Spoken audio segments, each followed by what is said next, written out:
We were just out on our morning walk, strategy walk session, and we wanted to record this podcast because we've just been mulling over the events of the last few weeks. The Ready Life into the country. We've been watching a lot of the footage from North Carolina and the surrounding area, and also now Florida, and the footage that's coming out from the flooding and the hurricane winds and everything. And it's just, our hearts are so heavy for so many people that are suffering and hurting right now. And it just struck us this morning while we were on our walk, like, what if everyone had put themselves in a position where they had water storage for a week or two, where they had food that would last them for several weeks, where they had, a way to heat their home if the power goes out. Because, you hear the headlines, millions of people without power, and right away what that means. That means that they don't have any water, not for drinking, not for sanitation. They don't have any, like, the food that they have in the fridge. You've got to eat it all up in a very short period of time, because, it's not going to last you. And then the heat, they have no way to heat their homes, especially in the cooler climates, where up in the mountains or whatever. It's hard and it's heartbreaking.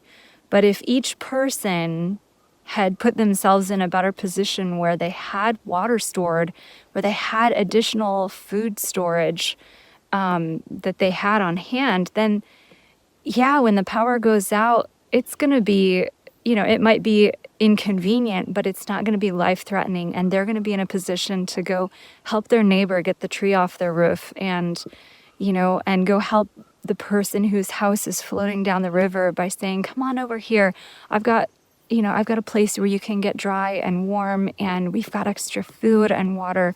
What an empowering position our country, each state, each county, each city would be in if there were more people that had that kind of a mentality where, this isn't just about me and mine, but it's, about taking care of me and mine, but being in a position also to help those around you who are hurting, to fish them out of the river and to give them a good warm meal.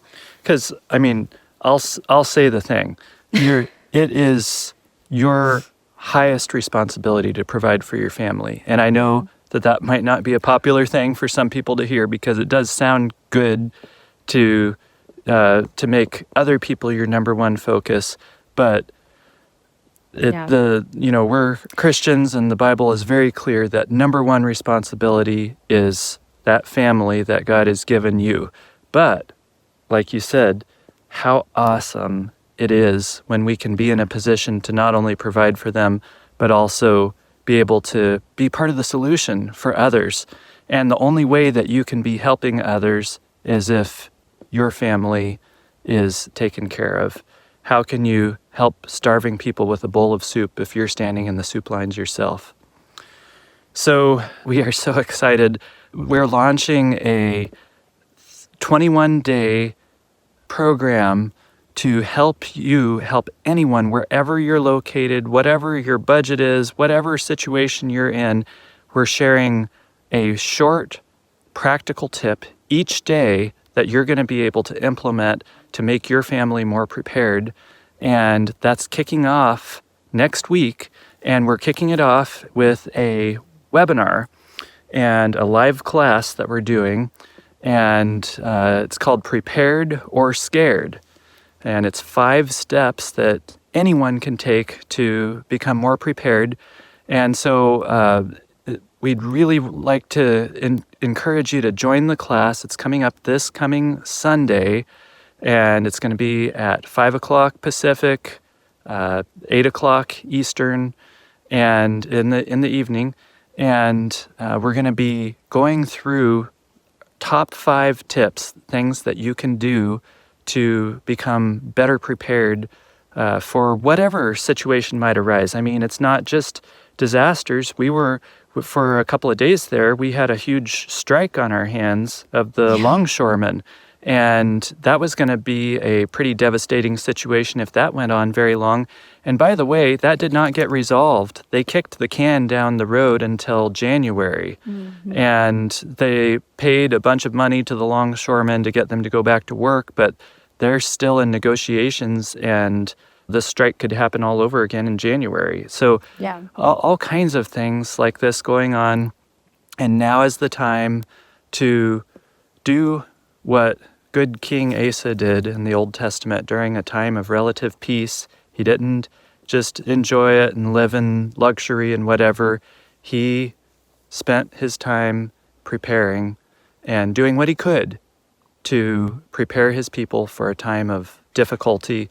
And because he did that, when the difficulties arose, he had done what he could, and he had cooperated with God, and he could claim God's promises of protection. And that's what we're talking about here. So we really encourage you to join the class. So if you go to thereadylife.com/prepare, thereadylife.com/prepare, you'll be able to register for the class, or there's a link in the description here. Yes. So please come and join us.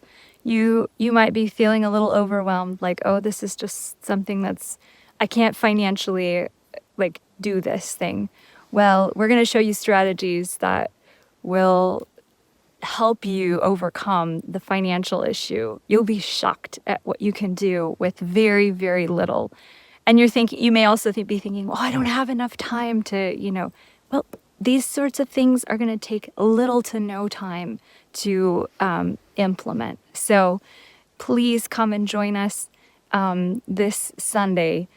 You don't want to miss it. So we'll see you there, and take care. Bye. Bye.